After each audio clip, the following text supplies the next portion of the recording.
அஸ்ஸலாமு அலைக்கும். எல்லாம் எப்படி இருக்கீங்க? நல்லா இருக்கீங்கன்னு நம்புகிறேன். இன்ஷால்லா நல்லா செய்கிற இருக்கட்டும். இன்றைக்கி நம்ம சோயா வச்சு கைமா உருண்டை எப்படி செய்யணும்னு பார்க்கலாம் வாங்க. சோயா எடுத்துக்கோங்க. சோயா எடுத்து நல்லா தண்ணி முழுகிற அளவுக்கு ஊற வச்சுக்கோங்க. ஒரு 1/2 hour ஊற வச்சிட்டிங்கன்னா போதும். நல்லா ஊறிடும். 1/2 hour 1 hour வரையும் ஊற வைக்கலாம். ஒன்றும் பிரச்சனை இல்லை. நல்லா ஊறிடும்.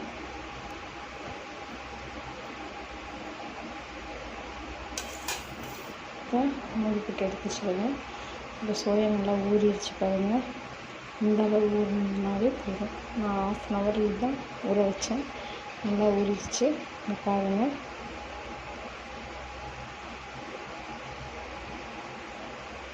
சோயா மிக்சியில் போட்டு நல்லா கிரைண்ட் பண்ணி எடுத்துக்கோங்க. ஒரு பாத்திரத்தில் மாற்றிடுங்க. இப்போ மிக்ஸி ஜாரில் தேங்காய் ஒரு 2 துண்டு, பூண்டு ஒரு 2 பல், இஞ்சி ஒரு 2 துண்டு,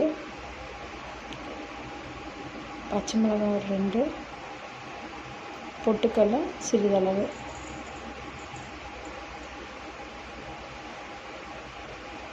கொத்தமல்லி தழை 1/2 கைப்பிடி, சீரகம் 1 ஸ்பூன், சோம்பு 1 ஸ்பூன்,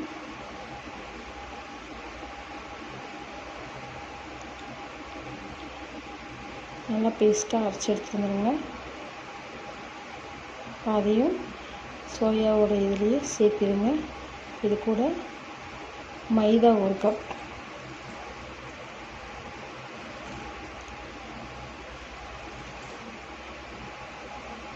இது கார்ன்ஃப்ளவர் மாவு 2 டேபிள் ஸ்பூன்,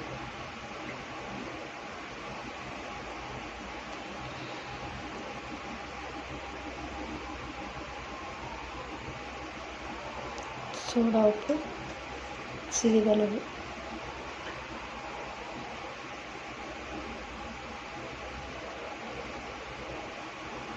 உப்பு தேவையான அளவு,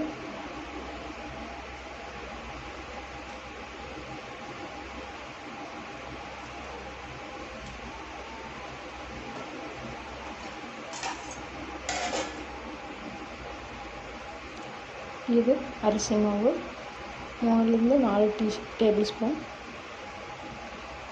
மிளகாய்த்தூள் 1 டேபிள் ஸ்பூன்,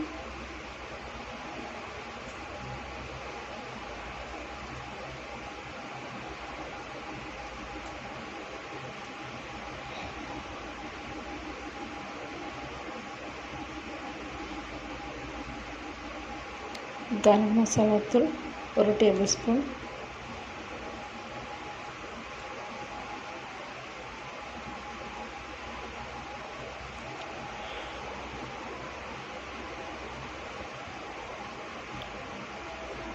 சீரகத்தூள் 1 டேபிள் ஸ்பூன்,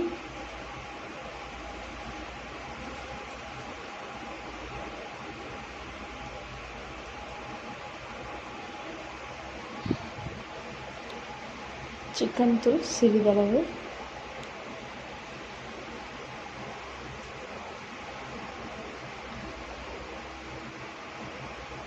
எல்லாத்தையும் இது கட்டிகள் இல்லாமல் எல்லாத்தையும் நல்லா மிக்ஸ் பண்ணுங்கள்.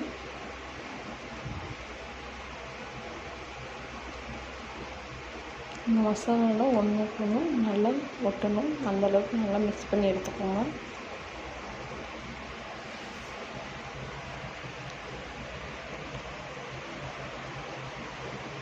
இந்தளவு மிக்ஸ் பண்ணி எடுத்துகிட்டு கொஞ்சம் சிறிது பெரிய வெங்காயம் போட்டுக்கலாம். இப்போ வானலில் வச்சு எண்ணெய் ஊற்றிக்கோங்க. எண்ணெய் நல்லா சூடாகட்டும்.